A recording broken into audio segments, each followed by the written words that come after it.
Hello students, आज के इस वीडियो में हम लोग बात करेंगे electrical energy and power, how to calculate the energy dissipated in electrical devices. Suppose we are applying a potential difference across a apparatus V, then work done what we have studied, the potential is equal to work done upon charge पर unit charge work done को potential बोलते हैं. Right now if we calculate we want to calculate the work done, then work done equal to it will be Q into V. Right, तो यहाँ पे हमने लिखा है इसको क्यू इंटू वी. तो वी इक्वल टू होता है I equal to Q equal to I into T current. तो then put the value of Q charge. तो हमारा ये हो जाएगा work done W equal to VIT. ये वर्क डन हो गया. अब ये वर्क डन क्या होता है basically, you should know it. This amount of work done should result increase in kinetic energy of the charge carrier, but actually charge moves with the constant velocity VD. जो यहाँ पे work done हुआ है, ये क्या होना चाहिए, अगर वर्क डन हमें चार्ज पे करना पड़ रहा है तो ये काइनेटिक एनर्जी बढ़नी चाहिए. तो काइनेटिक एनर्जी नहीं बढ़ती है, तो इसका मतलब ये कहाँ पे जाता है वर्क डन, इसकी काइनेटिक एनर्जी बढ़नी चाहिए. काइनेटिक एनर्जी नहीं बढ़ रही है तो वेलोसिटी नहीं बढ़ रही है. तो क्योंकि ये कांस्टेंट वेलोसिटी VD से मूव कर रहा है, तो ये एनर्जी, ये this amount of work done where it has gone, ये कहाँ पे जाता है basically. So the work done on the charge gets converted into joules heating of a conductor. तो ये this amount of work done is converted into heat which is called joules heating. जो भी हम जैसे वायर यूज करते हैं किसी appliance में, तो वो आप थोड़ी देर बाद यूज करने के बाद आप देखते हो गर्म हो जाता है.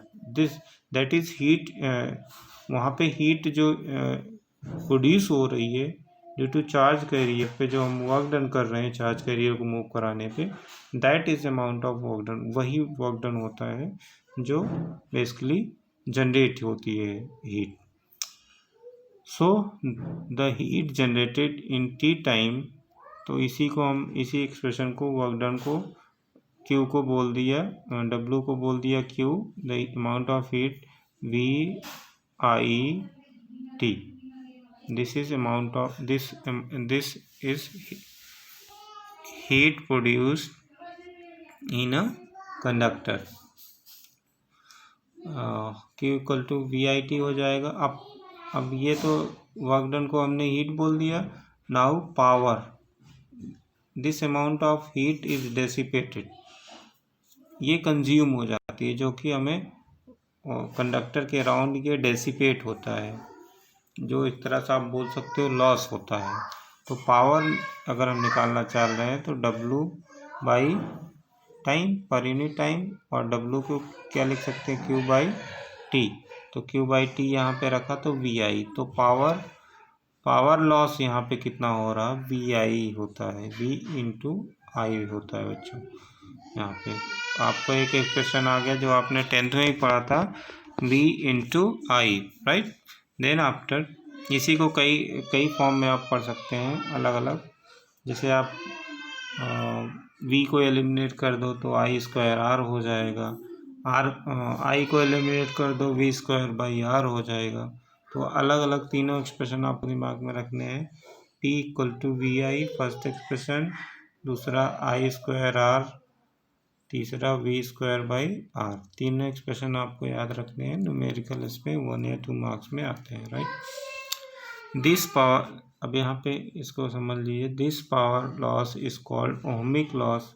This energy is transferred by the electron to the fixed ion by the collision with it.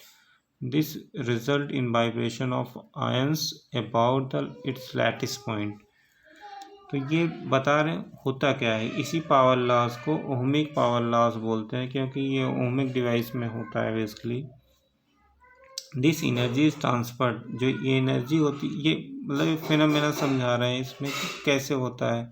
जो एनर्जी, जैसे जो वर्क डन हम करते हैं उस पर चार्जेस पे, इलेक्ट्रॉन्स पे, वो क्या करता है, वो that is transfer the electron to the fixed ion, fixed ion पे ट्रांसफ़र करते हैं। जो fixed ion due to the collision, जो कि इससे कोलाइड करते हैं और वो अपनी जगह वाइब्रेट करते हैं। वाइब्रेशन की वजह से हीट जनरेट हो जाती है। लैटिस पॉइंट, फिक्स पॉइंट के अबाउट वो वाइब्रेशन करते हैं, जिसकी वजह से हीट प्रोड्यूस होती है। This amount of energy is provided by the chemical energy of the cell, जो केमिकल एनर्जी हम सेल में यूज करते हैं उसमें ये होता है। तो इस पे आपको न्यूमेरिकल सॉल्व करने हैं। बोर्ड में जो आए हैं अपनी नोटबुक में, इन तीनों एक्सप्रेशन पे न्यूमेरिकल सॉल्व करने हैं, राइट।